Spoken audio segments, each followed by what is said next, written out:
All right. About your project. Now, on the agenda, it tells you when it's due.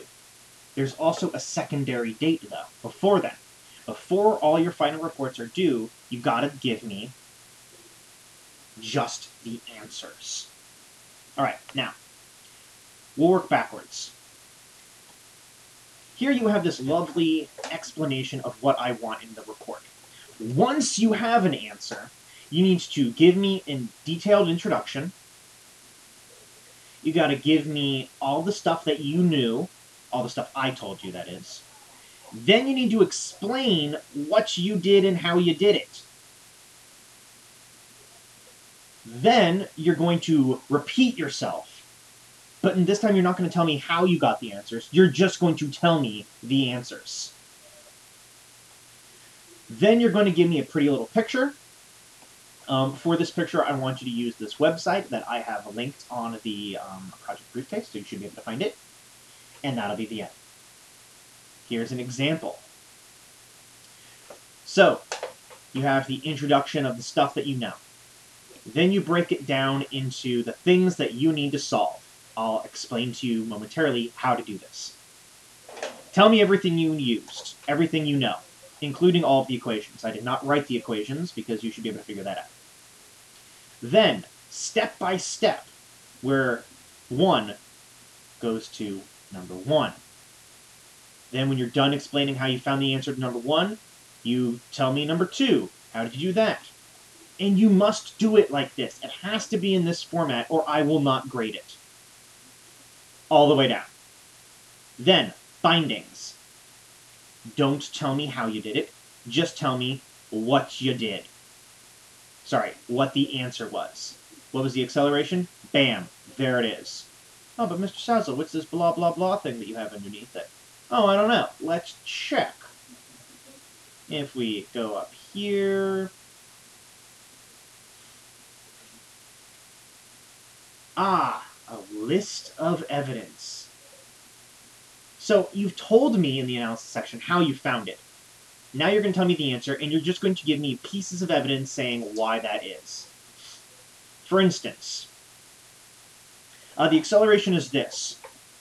Your piece of evidence, that would be the coefficient of friction and the length of the skid marks.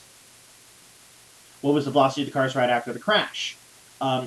Well, the coefficient of friction, the final velocity of the cars, and the distance that the two cars traveled together are your evidence. Given those things, this has to be the answer.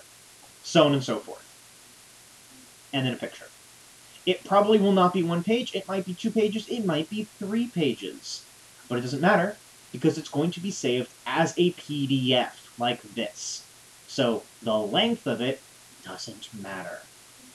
Alright, now, let's talk about how you're going to solve it. Now that I've told you what to do when you have the answers.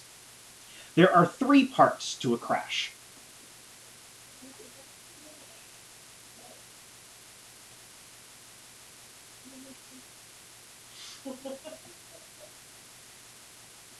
Part 1, this is before the crash.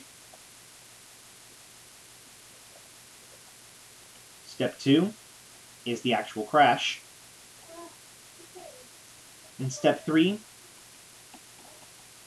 that's after the crash. Alright, now, let's go into a little more detail about what I mean here. Before the crash. Before the crash means well before the crash. That means you got a car that is moving at 11 meters per second, and it sees another car ahead of it, so it slams on its brakes. This would be the oh no moment, where people hit the brakes, where they slow down. This is where people are running the red light. Whatever. This is where, if there was a mistake made, here's where the mistake was made by a driver. Then the crash. The crash can be split into 2 parts. There's right before, and then there's right after. here's where you use your conservation of momentum equation.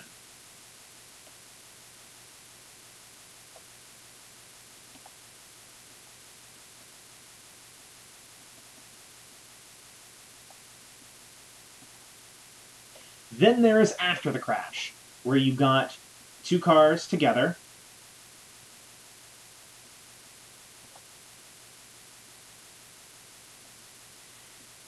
that are skidding to a stop. Cool. How are you going to solve these? Well, here, I already told you. You're going to use the conservation of momentum here. But here and here, you're going to use friction to find the acceleration. And then you're going to use your constant acceleration equations from way back at the beginning of the school year. Mr. Soslow, no, you can't do that. Well, yes I can. And I did. There you go. You look at the skid marks from before the crash, and you can figure stuff out. Like, for instance, how fast they must have been going initially. Here, you know their final velocity, so you can find out how fast they were going initially. And here, well, you solve for whatever you don't know.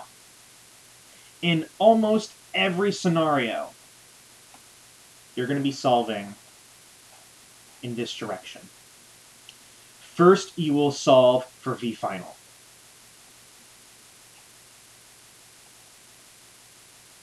Then, you will use the conservation of momentum to solve for VA or VB.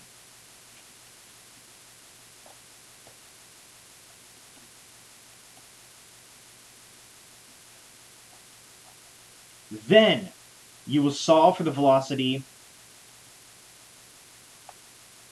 from before they hit the brakes. Now, this is, of course, for an inelastic collision. We're going to start elastic collisions soon, and the setup is a little bit different. But this is enough that you get the idea. Alright, what I want you to do now is I want you to work on your case files.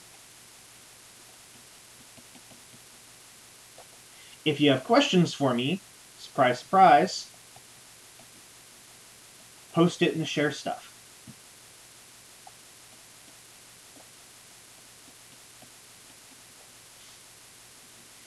I think by the end of this week, you should, bare minimum, have case files 1 and 2 done. In my opinion. You should probably have even more than that. If you don't worry too much about it. This is a good enough start. I'll add 3. There. That is a good enough start. Alright, and with that, the rest of class today is working on your case files. Start with case file 1, then do 2, then do 3. Work on each of them as a group. Do not split them up. Say, okay, Bob, you take 1 and 3, Joey, you take 2, 4, and 5. Because they're not equally hard. 1 is the easiest, then 2 is a little harder, then 3 is a little harder, so on and so forth until you get to 7, which is the hardest. Solve all of them together. And with that, go.